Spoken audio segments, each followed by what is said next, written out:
силсилаи суҳбатҳоро доир ба баргузории озмуни ҷумҳуриявии фурӯғи субҳи доноӣ китоб аст идома медиҳем. Ба айни замон меҳмони мо ҳастанд муҳаққиқ ва адабиётшинос ҳафиз Раҳмон.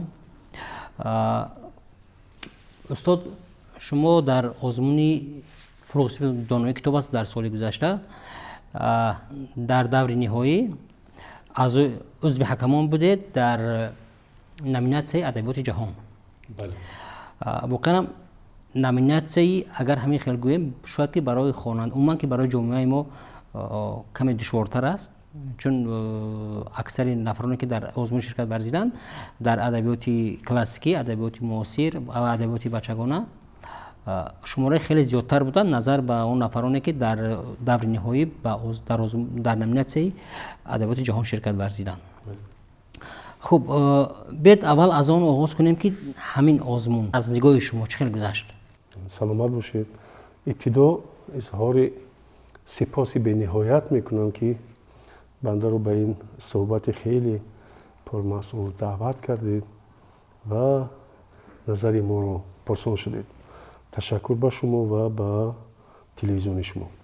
баъдан суоли бисёр баҷо, ҳамин озмуне ки номи хеле зебо баргирифта аз як байти устод мавлон абдураҳмони ҷомеӣ аст. фурӯғи субҳи доноӣ китоб аст, аниси кунҷи танҳоӣ китоб аст, ки бо ибтикори пешвои муаззами миллат муҳтарам эмомалӣ раҳмон соли гузашта доир гашт дар сартосари ҷумҳурӣ ва ҳатто бояд ҳаминам бигӯям ки миёни ҳамватанони мо, ҳамдиёрони мо берун аз ҷумҳурӣ дар кишварҳои дигар ҳам як нав рӯҳияи бисёр хушоянд, як рӯҳияи баланде, як таконе бахшид. бале, таконе бахшид ва мардумро ба як нав ҷустуҷӯҳои фикрӣ, ба як нав рӯ овардан ба маънавиёт, ба сарчашмаи хирад, ба сарчашмаи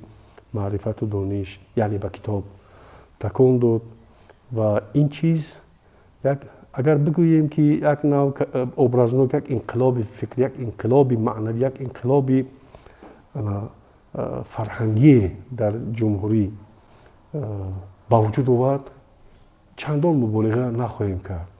воқеан мехелам аст. ҳар чизе ки як чизи бисёр муҳим аст, умедҷони азиз, як чизи бисёр муҳим, ҳар чизе ки ҳар ташаббусе, ҳар ибтикоре ки аз боло ба поин ирсол мешавад, яъне дар сатҳи ҳукумат эҷод мешавад, дар сатҳи роҳбари давлат эҷод мешавад ва барои ҷомеа заруру дорои аҳамият буданаш, актуалӣ буданаш, зарур буданаш исбот карда мешавад, он чиз миёни халқ ҳамовозии гарму ҷӯшон ба вуҷуд меорад. як нав мардум ҳамин зарурату аҳамияти онро дарк мекунанд ва бо камоли масъулият ба ин чиз муносибат мекунанд. ин як мушоҳидаи аввал буд. дуюм мушоҳида аз он ки шумо пурсиш кардед ки дар доварӣ будеду чӣ натиҷа ба даст омад, бояд бигӯем ки натиҷаҳои нек, куллан натиҷаҳои нек. ва буданд албатта баъзе муаммоҳо, масъалаҳо, проблемаҳо ки поинтар мо аз ин хусус албатта хоҳем гуфт, баррасӣ хоҳем кард. аммо дар ибтидои сухан бояд бигӯям ки ҳамин навъ сабқатҳои фикрӣ, ҳамин сабқатҳои дар мавзӯи китобу китобхонӣ миёни онҳое ки на фақат онҳое ки худашон иштирок мекунанд, худашон масалан кӯшиш мекунанд ки як на фақат барои ин ҷоҳои ифтихориро ишғол кардан, балки аз натиҷаи заҳмати худ як нав ҳисобот медиҳанд. тасаввур кунед ки хонандаи мактаб ё синфи 8 аст ё синфи 10 фарқ надорад, ё хонандаи синфи 3 ҳам буд, аз он хурдтарам буд. чанд китобҳое хондааст, чанд ҳикояҳое хондааст, чанд достонҳое хондааст, аз ёд кардааст шеъри зиёд. ва ӯ як нав на фақат пеши волидони худ, балки назди ҷомеа ҳисобот медиҳад ки бибинед ман ҳамин қадар хондам ва маҳсули заҳмати ман ҳамин миқдор аст. ин бисёр муҳим аст. як нав масъулияти шаҳрвандии фарҳангӣ миёни ҷомеа, миёни афроди ҷомеа ба вуҷуд овард.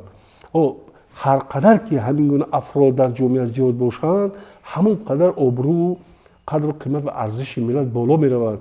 иқбола бояд биёрем. фард мегирад зи миллат эҳтиром, миллат аз афрод меёбад низом. ё баргу сози мо китобу ҳикмат аст, ин ду қувват эътибори миллат аст. баргу сози мо китобу ҳикмат аст. китоб аст, фалсафа аст, ҳикмат аст, дониш аст, ахлоқ аст, маънавиёт аст. ин ду чиз, яъне аввал ин ки масъулияти баланди шаҳрвандии ҳамон афроде ки дар ҳамин озмун иштирок карданд, дуюм ҳисоботи як навъ ҳисобот додани онҳо назди ҷомеа ва сеюм таъсири бисёр равонӣ, таъсири ахлоқию равонии ҳамин озмун ба онҳое ки ақрабо ё хешутабор ё наздикони иштирокчиён буданд. онҳо ҳам дар ҳамин, агар образнов бигӯем, дар ҳамин баҳр ғута заданд, дар ҳамин дарё як навъ ба маънои мусбаташ ғарқ шуданд. яъне ба такудав, гиру дор, ба кӯшишҳои зиёд хондану ба фаҳму дарки хондаҳо расидан, кофтану ёфтани китоб, ҷустуҷӯи китоб, дарёфти маънӣ аз он китоб, таассурот бардоштан аз он китоб, яъне он чизҳо, лаҳзаҳоу фрагментҳоу он қаҳрамононе ки дар асар ширкат, қаҳрамонони адабӣ дар назар аст, иштирок мекунанд, персонажҳои асар, сарнавишти онҳо бо чӣ меанҷомад, асар бо чӣ оғоз мешавад, бо чӣ анҷом мешавад, киҳо дар онҷо иштирок, сюжети асар, устухонбандии асар ё композитсияи асар чӣ гуна аст, яъне лаҳзаҳои хотирмони асар, ҷузъиёти бадеии асар. ин хеле зиёд ҷузъиётҳое дорад ки хонандаи асари бадеӣ онҳоро бардошт мекунад ва медонад ки доварон аз ҳамин ҷиҳатҳо, аз ҳамин хусусиятҳои асар албатта суол мекунанд, ба ин суолҳо роҳан худро омода мекунад. яъне ин сеюм ҷиҳати мусбаташ ки хешу ақрабон, наздикон, пайвандон, азизони онҳое ки дар озмун иштирок карданд, ба ҳамин раванд, ба ҳамин ҷараён ворид буданд. анакун дар маҷмӯъ ҳар се ина, агар ин се хулосае ки ман гуфтам агар ҷамъбаст бикунем, яъне як ҳиссаи бисёр калони ҷомеа вориди анами китобу китобхонӣ шуд, вориди ҳамин раванди маърифатӣ шуд, ба диду дарёфт ба маърифати ашё ворид шуд, дохил шуд ва ин акун дигар ҷои бозгашт надорад.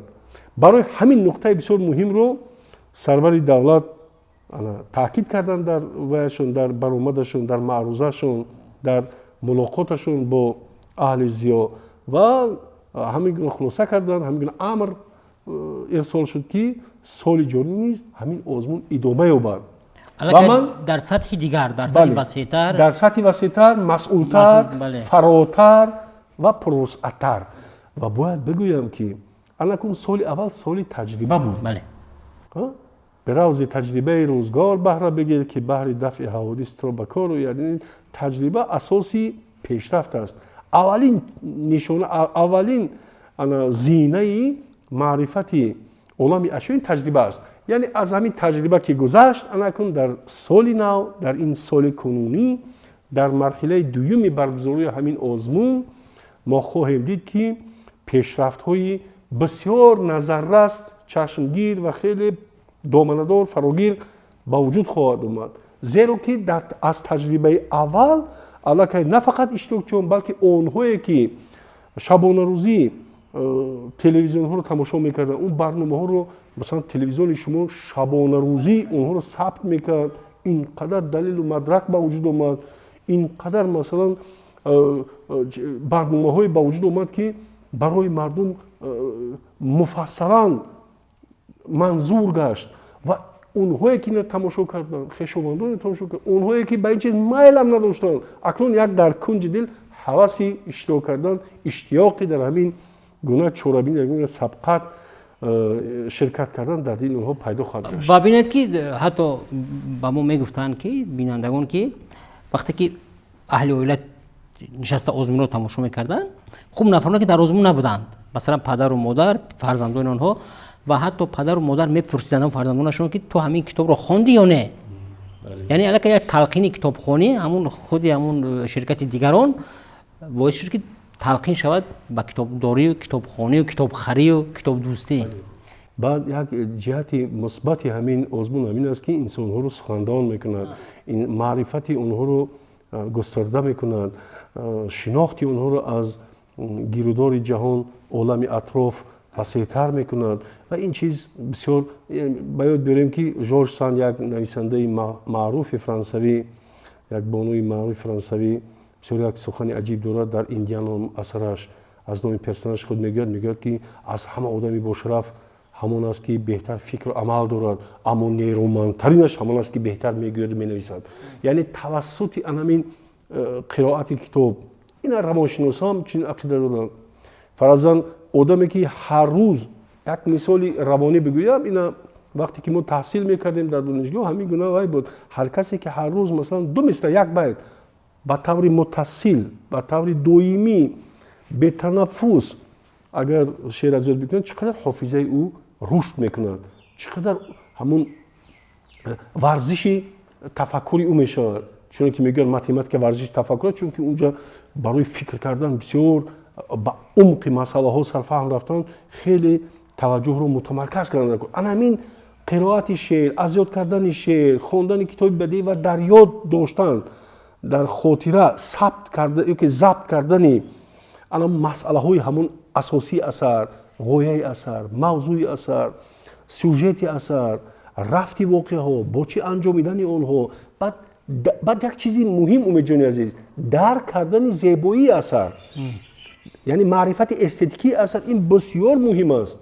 ин бо муҳимтар аз ҳама аст ки инсон ҳамун ба маърифати зебоишинохтии асар сазовор шавад, комёб гардад. аз асар ҳикмат гирифтан, бале, аммо ба зебоиҳои он, ҳусни зебоиҳои он, ин чӣ мешавад? ҳосил мешавад ба василаи завқи инсон.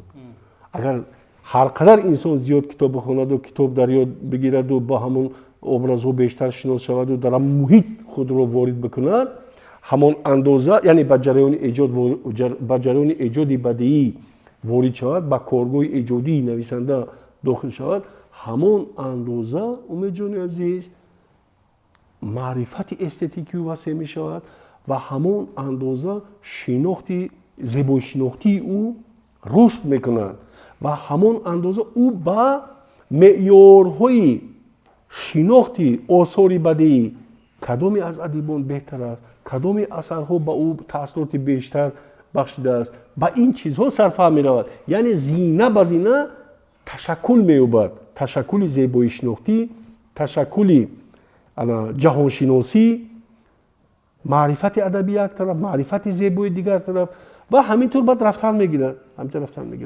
барои ҳамин баъд аз тариқи қиёсу муқобала ӯ боз ба дарёфти беҳтарин асарҳо кӯшиш мекунад ки ёбаду хонад.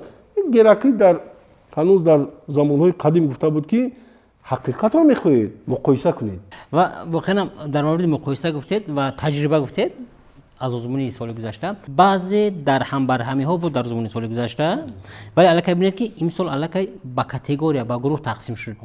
яъне хонандагони муассисаҳои таҳсилоти то мактаби ба миёнаи умумӣ, ин аллакай як категория, хонандагони масалан хонандагони донишҷӯёни мактабҳои олӣ, аспирантону магистру докторантон, аллакай як табақаи дигар, як гурӯҳи дигар, категорияи дигар ва калонсолон ва дигар намояндагони дигар қишри ҷомеа, қишрҳои гуногуни ҷомеа, бузургсоли ҷомеа. бале, ин аллакай худи имсол аллакай озмун хеле гӯем ки роҳи худро ёфт аллакай. бале, ин чизе ки шумо гуфтед умедҷон, ҳамин аст ки аз таҷрибаи порсола сабақ гирифта, ҳамон гуфтед ку дар ҳамбарҳамиҳо, баъзе сардаргумиҳо, баъзе анамон чизҳои ноҳамворе ки носуфтагиҳое ки буд дар ҳамин масъалаи анамон фарқияти синусолӣ буд. чӣ тавр мешавад як марде ки 45 ёки ҳудуди 50 сола аст, ба камолот расидааст, масалан баробари як хонандае ки дар ҳанӯз синфи 34 аст муқоиса мешавад. ин чиз комилан як чизи вай буд. азбаски соли аввал буд, ҳамин хел шуд.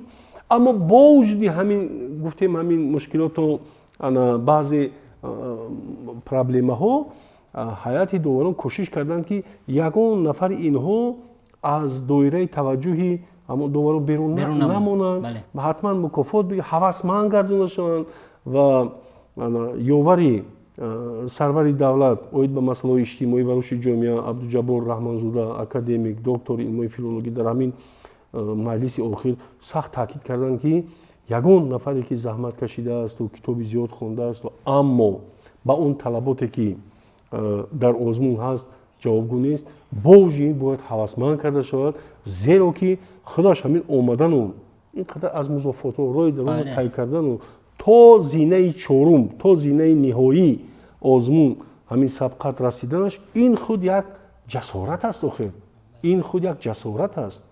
вагарна дар ҳамин замоне ки масалан ҷомеаи мо мушкилоти иқтисодӣ дорад, кадом ҷомеа бемушкилӣ аст? Мушкилоти иқтисодӣ дорад, мушкилоти нақлиётӣ дорад, масалан ина ҳар гуна бемориҳо, ҳар гуна маризиҳо, ҳар гуна масалан офатҳои табиӣ ҳаст, глобализация, ҷаҳонишавӣ аст.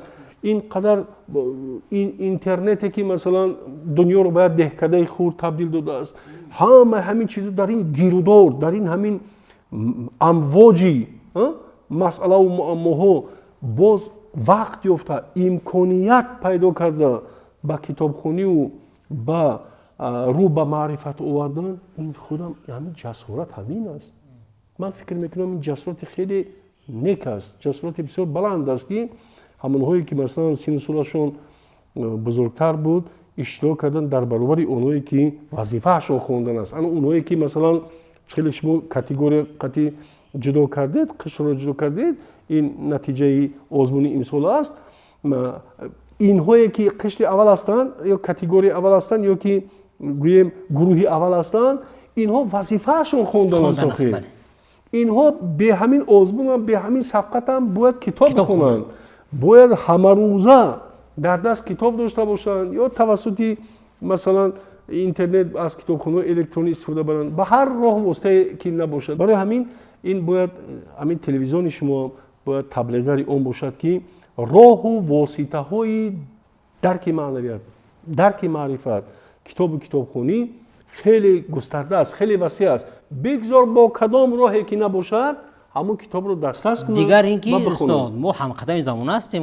бале ҳамин интернете ки масалан баъзеҳо онро чашми дидан надоранд, баъзеҳо бисёр танқид мекунанд, аммо ман фикр мекунам беҳтарин василаи ҳамин як нав кӯмакрасону мададгори беҳтарини инсон аст.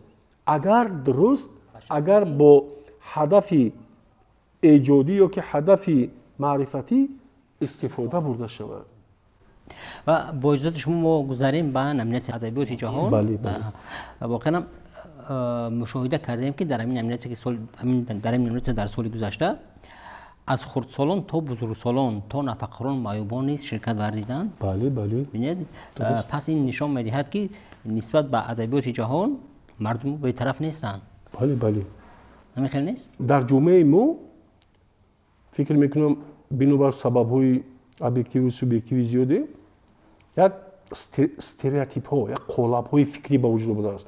қолабҳои зиёновари фикрӣ ҳам ҳаст. масалан мегӯянд ки чаро аз адабиёти бурунмарзии халқҳои дигар вақте ки адабиёти худамонро бояд мутолиа кунем, бихонем, азбар бикунем, ами адабиёти худамонро, адабиёти миллии худамонро масалан азбар бикунем, кифоят аст. дигар шарт нест ки ба адабиёти халқҳои дигар бароем. ин комилан як қолаби фикрии ғалат ва зиёновари ҷомеа аст. адабиёт вақте ки рӯи коғаз омад, нашр шуд, ӯ аллакай сифати умумибашарӣ мегирад, ӯ аллакай моли умумибашарӣ, моли умуми кайҳонӣ, намедонам умуми сайёравӣ мешавад. яъне хислату сифати башарӣ мегирад. ва адабиёти акун аз нигоҳи худшиносии миллӣ агар мо ба ин масъала назар кунем, масалан албатта зарур аст ки мо аз шоҳномаи фирдавсӣ огоҳ бошем, устод рӯдакиро саромади адибон бишмарем, аз носири хисрав, аз саъдӣ, аз омада то аҳмаддонишу то устод айниву фитрату масалан дигарон огоҳ бош, мирзо турсундаву раҳим ҷалилу сотим улуғзодаву абдулҳамиди самаду аскар ҳакиму устод қаноату гулрухсору инора феҳрист инора чи баён кардан вақти зиёд мегирад. яъне тамоми кулли адибони худро бояд омӯхта бошем. Ин албатта ин далели муҳим аст, чунки як нишонаи ҳамин равшанфикрӣ ки бояд аз ҳамин давраи ташаккули он ҳам давраи китобхонии мактаби он аст, бояд як чиза мардум дарк кунад ки як заминаи он, як хусусияти он аст ки инсон метавонад рӯшанфикр бошад, метавонад ташаккули маънавияташ хеле сабзидаву хеле рушдида бошад дар он ҳолате ки дар заминаи фарҳанги миллии худ рушд кунад. яъне вақте ки намунаҳои адабиёту фарҳанги миллии худро аз худ мекунад, ӯ баъд ба дарки адабиёту фарҳанги дигар халқҳо расида метавонад. ин албатта ончунон ки аввал забони худро дуруст ина қиёс бикунем, ончунон ки аввал забони худро дуруст меомӯзед, аз бар мекунед, баъд омӯхтани дигар забонҳо осон мешавад. ҳар кас ба забони худ сухандон гардад, донистани сад забонаш осон гардад. яъне аз ҳамин нуқтаи назар бояд мо марзи оҳанин нагзорем. бояд ба хонандагон, ин ба устодони мактабҳои миёна дахл, ба муаллимони забон адабиёт дахл дорад ки умуман фанҳои умуми гуманитарӣ дахл дорад ки бояд хонандагонро дар рӯҳияи эҳтиром ба адабиёти умумибашарӣ тарбия бикунанд. масалан ҳамин нависандаи амрикоӣ аст, Эрнест Ҳемингуей фарз кардем. пирамард ва дарё дорад, як асари ки соли 1952 ҷоизаи Нобел гирифт. ин асарро агар макону замонашро ба Тоҷикистон биёред, ҳеҷ абун моҳияти он тағйир намеёбад. як тағйирот ҳаст ки дар мо баҳр нест, қиёнуси вай нест.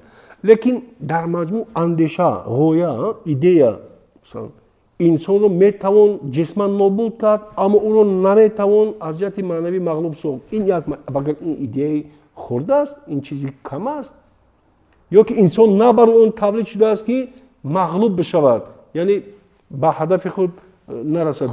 худи муборизаи ҳамн мусафед ҳамин гуфта истодам. ҳадафи ман ҳамин аст ки инсон на барои он дар ин дунё арзи ҳастӣ мекунад ки ӯ мағлуб бишад. ӯ бояд ҳатман ба ҳадафи худ, ба камоли саодати худ бирасад, яъне ба идеали худ бирасад. инсоне ки идеал надорад мисли мурдааст. пифагор мегӯяд инсоне ки аз фикри маонии баланд маҳрум аст, ӯ дар қатори мурдагон, дар радифи мурдагон аст. ба ҳамин маънӣ масалан мавлонои мо ҳам, мавлоно ҷалолиддини балхӣ ҳам мегӯяд, эй бародар, ту ҳамин андеша, яъне ҳамин андеша ки набошад, инсон дигар аз махлуқоти дигар фарқе надорад. ва китобу китобхонӣ, ана мегӯяд сабқатҳои фарҳангӣ моро ба ҳамин чиз такон медиҳад ки соҳиб андеша бошем. умедҷони азиз, соҳиб тафаккур бошем. ва тафаккур, вақте ки тафаккур ташаккул ёфт, вақте ки зеҳну ҳушт аллакай ба нерӯ даромад, ба ҳаракат, ба ҷунбиш омад, ӯ дигар пешрафт мекунад. ӯ дигар зина ба зина, аз як ҳолати сифати ба ҳолати дигари сифати дигар зина рушд мекунад, такомул мекунад. аввал шакл мегирад, баъд таҳаввул, эволюсия мешавад, баъд ҳамин хел меравад то ба қуллаҳо, то дараҷаи камолот.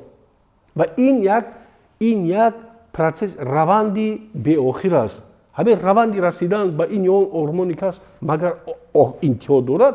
Надорад. идеали инсон, ормони инсон, ҳадафи ниҳоии инсон охир надорад, интиҳо надорад. ҳар қадар ки ӯ биравад, боз мебинад ки роҳҳои дигаре ҳаст, боз мебинад ки фосилаҳои дигаре боқӣ мондааст, боз мебинад ки масалан чӣ қадар мақсадҳои ба даст наовардааш ҳаст ва кӯшиши доимӣ мекунад. ҳамин кӯшиши доимӣ кардан барои расидан ба ин ё он ҳадафи зиндагӣ инсонро зинда нигаҳ медорад. дар ҳамин заминаи гуфтаҳои шумо аз ҳамон хурдсолӣ гуфтед, ҳамин тавсияи дурусти китобҳо ҳам нақши хеле бузург дорад. яъне аз хурдсолӣ кадом китобро хунад, сипас кадом. ман фикр мекунам ки яке аз масъалаҳои муҳимтарини ҳамин озмун ан ҳамин андешаи шумо аст, умедҷон. чунки вобаста ба сину сол, аз нигоҳи равоншиносӣ, аз нигоҳи равонтаҳқиқӣ, психоаналитика, аз нигоҳи ҳикматӣ, аз нигоҳи ахлоқӣ, аз нигоҳи биологӣ, ҳатто аз нигоҳи, чунки инсон ҳам як мавҷуди биологӣ аст, яъне аз ҳама паҳлӯ бояд ки масъулони соҳа, масъулони фарҳанг, масъулони китобдорӣ, муаллимони мактаби миёна, агар не мутахассисоне ки равоншинос ҳастанд, бояд ба кӯмаки онҳое ки дар ҳамин озмун иштирок мекунанд расидагӣ кунанд. яъне ман ҳамин хел андеша дорам ки масалан хонандаи синфи се ёддоштҳои айниро хонданаш масалан ҳеҷ зарурат надорад. ё ин ки мо соли гузашта дидем ки масалан Франц Кафкаро хондааст, як хонандаи мактаби миёна ки Франц Кафка масалан як ҷараёни бисёр мушкилдарк ҳаст, чунки мактабҳои чӣ ҳастанд, адабӣ ҳастанд, рамзнигорӣ ҳаст, тавассути тамсилу рамз ва мифсозиҳо ҷамъбастӣ бадеӣ кардан ҳаст, масалан натурализм уёнбаёнӣ ҳаст, масалан авангардизм аст, модернизм аст, постмодернизм аст ва чандин равияҳои дигар аст ки онҳоро агар ба хонандае ки акнун шавқу ҳавас барои хондан дорад ба даст бигирад, ӯ аллакай китобро яксу мепартояд. яъне ҳоло ба фаҳму дарки اون رویه‌های ایجادی رو آماده نیست. مثل ورزشگری که خوب فرض کنیم وزن بردار است و یک بار از وزن خیلی بلند گران سر از 5 کیلو و 10 کیلو سر کند، یک بار با اون میدیان یک سنگی 100 کیلویی رو اما اون میپرتوید، او دیگر از این دست میکشه، دلخنک میشود. اما برای همین دلخنک شدن باید که کارهای بسیاری فهماندهی در مکتب‌ها، در سطح همون معارف، شعبه‌های معارف باید مسئولان اینسپکتور دارند، شعبه معارف ناظران دارند، یا که متصدیانی نمیدونم در مکتب‌ها هستند، همون معاونان دیرکتور اوید به همین مسئله هست، یا که نمیدونم کی‌ها هستند، فرقی ندارد. اونها باید میان خوانندگان بسیار همین کارهای فهماندهی برند و بگویند که موافق سن سال باید مطالعه کرده شود آثار ادبی، مخصوصا اگر در مسئله مثلا یک خواننده صنفی 4 و 5 یا 7 8 اگر از ادبیات صوفیه تصوفی اگر از ماهیت اون آگاه نباشد، ماهیت معنایی و شکلی و زبانی و مثلا محتوای همون تصوف آگاه نباشد که سخن درباره چی میرود، با درک معنی اگر آماده نباشد، یعنی او از یاد کردن او از اون مقدار شعرها منفعت نمیبیند. فرض کردیم آثار نثری ریالیستی رو فهمیدن ممکن، مثلا آثار استاد عینی کلا در همین رویه ریالیسم است، وقوع‌گرایی است، اما سیف رحیم فرا وقوع نگاری است، علاقه سیورئالیسم است، عالم رویا است. یعنی اونجا دیگر نویسنده در سطح دیگری ادبی قرار دارد، ابرازها دیگر تصویر میشوند، منظرهای حیات تجسم دیگر دارند. برای همین اونها رو فهمیدن از ریالیسم تا سیورئالیسم میان زمین و آسمان است. برای همین این چیزها یا که فرانس کافکا یا که دیگر یا که مثلا امیل زولیا یا دیگر نویسندگان دیگری که همین با رویه‌های دیگر، با نگاه دیگر به زندگی، به واقعیت، به حیات، به عالم اشیا، به محیط اطراف می‌نگرند، به راز جهان می‌نگرند، به بود و نبود زندگی می‌نگرند. برای همین من فکر می‌کنم که همین پرسش شما واقعاً جان دارد. این مسئله کلیدی همین سبقت باید باشد که خوانندگان مکتب‌های میانه باید موافق به توانایی فکری و ذهنی خود اثرها انتخاب بکنند و آهسته آهسته به همون چیزی که گفتیم زینه به زینه به همون رویه‌های مشکل درک رسیدگی بکنند، بروند. اونها البته میرسند. بعد ریالیسم بود دیگر اثرهایی هست که مثلا درک اونها با آسان‌تر میشود. البته یا اینکه مثلا مثال دیگر بگیریم که همین در آزمون پارسالا ما از نمونه‌های از گابریل گارسیا مارکز، همون 100 سالی تنهایی، با پالکونی کسی نمی‌نویسد، خزانه عمر آدم خدا و غیره. این ریالیسم جادویی، ریالیسم سحرآمیز میگن. این یک رویه‌ای هست که در ادبی در همین آخر عصر 20 ابتدای عصر 21 نیمه دوم عصر 20 در آمریکای لاتین پیدا شد و جهان رو یک نوع با چی آورد، جهان رو استیلا کرد گویا می شود به معنای مثبتش، به معنای ادبیش، یعنی جهان رو ضبط کرد، جهان رو فرا گرفت و کلی ادیبان جهان ангушти ҳайрат газиданд ба ин намунаи осори инҳо хулио картасар масалан инами лоса дигар адибоне ки бо ҳамин реализми сеҳромез асар меофариданд. ҳарчанд намунаҳои он дар мо ҳаст, дар силсилату заҳаби ҷомӣ аст, дар дигар асарҳои адибони классики мо ҳам ҳаст, аммо бо вуҷуди он дар насли бадиӣ зуҳур кардани реализми сеҳромез як падидаи бисёр хоси адабиёти бадиӣ аст ва барои фаҳму дарки он мо хеле хурсанд шудем, хеле хушнуд шудем ки дар намунаҳо феҳрист пешниҳод мекарданд. вақте Маркесро медидем, вақте ки мо масалан Акутагаваро дидем, Рюнески Акутагава, Дзюнитиро Танидзакиро дидем, фарз кардем, аз он ки Волтерро медидем, аз он ки Карнелро медидем, аз он ки масалан Лесажро медидем аз адабиёти ҷаҳон, аз он ки Франсуа Раблеро медидем, ҳатто аз ҳамун дунёи қадим, аз ҳамун юнони қадим Ҳомера Илиадаву Одиссея, бале инҳоро медидем, бисёр хурсанд мешудем. бо вуҷуди он ки ин масъалаи калидӣ аст, бигзор ҳамин мардум ба ҳамин дурдонаҳои маърифат аз ҳар кунҷу канори олам ошно бошанд. бигзор аз мактабу равияҳои гуногуни адабӣ ошноӣ пайдо асарҳо бихонанд, аммо тибқи тавоноию имконияти зеҳнии худашон. як чизи муҳими дигарро бигӯям, дар масъалаи омӯзиш, дар масъалаи мутолиа, аввал ин ки ин чизро гуфтем ки мувофиқи қудрату имконоташон бояд мутолиа бикунанд ва андешаи дигар ин аст ки аз пайи миқдор нараванд. як чизи муҳим аст, феҳрасти зиёд ҳатто ҳикояҳоро номбар карданд, шояд аз як маҷмуа аз ҳамон ҳикояҳо ман баъзеша дарк кардам ки бисёр маҷмуа аст, масалан аз Ҷек Лондон ҳикояҳои шимолӣ дорад вобаста воқеаҳои Аляска, аммо чанд ҳикоя аст онро алоҳида зикр кардааст барои шумора. ина касе ба онҳо гуфтааст, кадом мутасадди фаҳмондааст ки ҳамин феҳраст ҳар қадар зиёд бошад, ҳайати доварон ҳаминро ба инобат мегиранд. ҳоло ки сифат бояд дар ҷои аввал бошад. бигзор аз ҳамин Ҷек Лондон нависандаи бузурги амрикоӣ бигзор як ҳикоя, як қисса хонда бошад.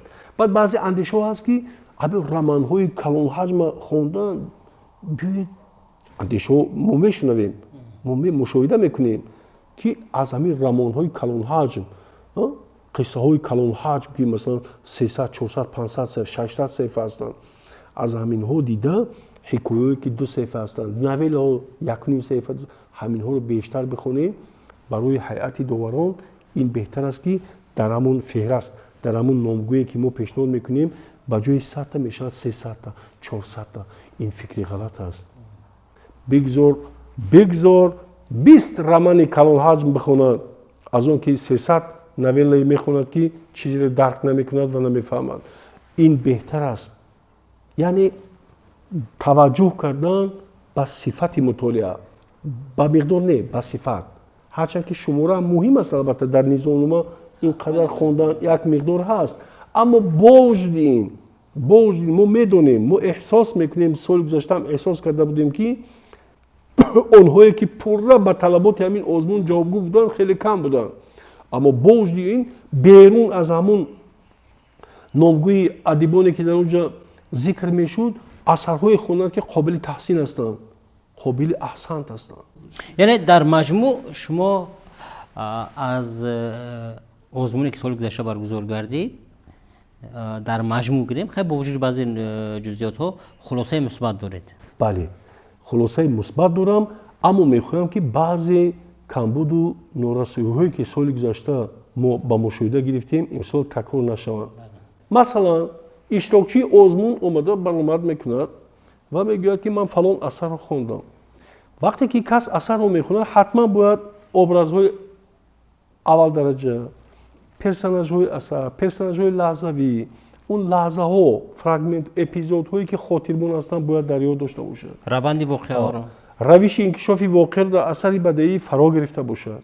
воқеа бо чӣ оғоз мешавад, куҷо меанҷомад ва чӣ андешаи меҳварӣ дорад, ғоя дорад, чӣ идея дорад. бале, нуқтаи бархурд. ҳамин чизҳое ки куллан барои фаҳмиши асари бадеӣ унсурҳои дорои аҳамият аст. ҳаминро бояд дарк бикунад, ҳаминро бояд фаҳмида бошад. муаллими мактаби ӯро бояд кӯмак кунад. агар не ӯ худаш дар натиҷаи мутолиаи зиёд бояд ба фаҳму даркам бирасад ва қайдҳо бикунад. ина дар вақти донишҷӯӣ шумо ҳам донишҷӯ конспект мегуфтанд. яъне ҳар чизе ки асари бадеӣ дар зеҳну ҳушу дар тафаккури инсон сабт мешуд, уна мухтасар талхисаша сабт мекарданд то ки аз ёд наравад, аз хотира гум нашавад. чунки хотираи инсонам бисёр нозук аст. метавонад чизе ини он ҳодиса воқеа, ини он китоби хонда, ини он қаҳрамон фаромӯш шавад. барои ҳамин қайд мекунанд то ки дар хотира ҳифз шавад ва то дергоҳ бимонад. барои ҳамин он хонандаое ки буданд ки он иштирокчиёни озмуне буданд ки асарро танҳо ба хотири он намехонанд ки қаҳрамонаш кадом аст, воқеа аз ҷо то ҷо анҷом меёбад. яъне аз ибтидо то интиҳо асар бояд мутолиа шавад. аввале ки пурра мутолиа шавад. ва баъзеҳо ҳамин гуна насиҳатҳо ҳам карданд ки номи муаллифро дар ёд бигир, номи қаҳрамонро дар ёд бигир, воқеа дар куҷо мегузарад, макони баргузории воқеаро дар ёд бигир, яъне воқеа бо чӣ анҷом меёбад дар ёд бигир. кифоят аст. яъне асарро нохонда ҳамин гуна як нақли мундариҷа касе ба ӯ мефаҳмонад, ӯ куҷое сабт мекунад ва бо ҳамин гӯё ки як асари бадеиро аз ибтидо то интиҳо хонда бошад. ин чизҳо зуд ошкор мешаванд. ба таваҷҷӯҳи иштирокчиёни озмуни имсолан бирасонем ки ҳамин гуна саҳлангорӣ, ҳамин гуна муносибати нодуруст кардан, муносибати содалавҳона кардан нисбат ба асарҳои бадеӣ оқибат ошкор хоҳад шуд, оқибат фош мешавад. ҳангоми пурсишу посух албатта маълум шуда мемонад. барои ҳамин асарро ба он хотир намехонанд ки дар озмун ба чанд савол посух бигӯянд ва гӯё ки асарро хонда бошанд. яъне бояд диққат бикунанд. ҳар асаре ки хоҳ қисса аст, хоҳ ҳикоя аст, хоҳ навелла аст, хоҳ достон аст, хоҳ маснавӣ аст, хоҳ намедонам як кадом жанри адабие ки набошад, инҳоро бояд аз ибтидо то интиҳо бихонанд. дигар агар умиҷон шумо агар иҷоза бидед, як камбуди дигар ки вақте ки асарҳои бадеиро мехонанду дар феҳрист ҷобаҷо мекунанду манзур мекунанд, таваҷҷӯҳ карданашон иштирокчиёни озмун ба жанр ё ки навъи адабӣ бояд рӯшан бошад. яъне донад ки ҳамин 2-2.5 саҳифа ҳаст, ин ҳикоят аст, ин қиссаву раману достон нест. бояд аз ҳикоя ки андак аз нигоҳи миқдор васеътар бошад, пурратар, ин қисса аст. ақаллан ҳаминро бояд бидонад. аз қисса ки фаротар шуд, ин аллакай раман аст. агар воқеа аз як ҷилди раман ба дигар ин эпопея аст. ва ҳамин чизҳоро бояд дарк бикунад ва бояд фарқи достону аз маснавӣ бифаҳмад, ғазалро аз рубоиву ё ки рубоиро аз дубайти ҳар ду 4 мисла ҳастанд. аз нигоҳи вазн фақат фарқ карда мешавад. инаш масалан ҷанбаи ақливу рационалиаш мустаҳкамтар аст, он ҳиссиву эмотсионалӣ. алами ҷиҳатҳои нозукро бояд дарк карда бошанд ва бояд фаҳмида мутолиа бикунанд, дониста ба ҳамин кор даст бизананд.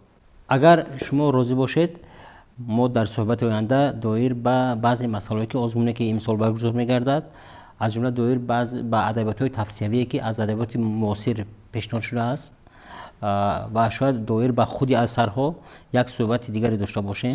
ва чун ман фикр мекунам ки имрӯз бинандагон воқеан ҳам хеле маслиҳати хуб гирифтанд, ҷиҳати интихоби асарҳо, ҷиҳати худи ширкат, ҷиҳати он ки бояд чиро донанд ки дар озмун ширкат варзанд. мо ба шумо изҳори сипос мекунем, вақт ҷудо кардед, омадед, воқеан маслиҳатҳои хеле хуб додед, воқеан таъссуроти хеле хуб ҳам гирифтанд. ва дӯстони азиз, дар суҳбати мо буданд муҳаққиқ ва адабиётшинос ҳафиз раҳмон. силсилаи суҳбатҳои мо идома дорад.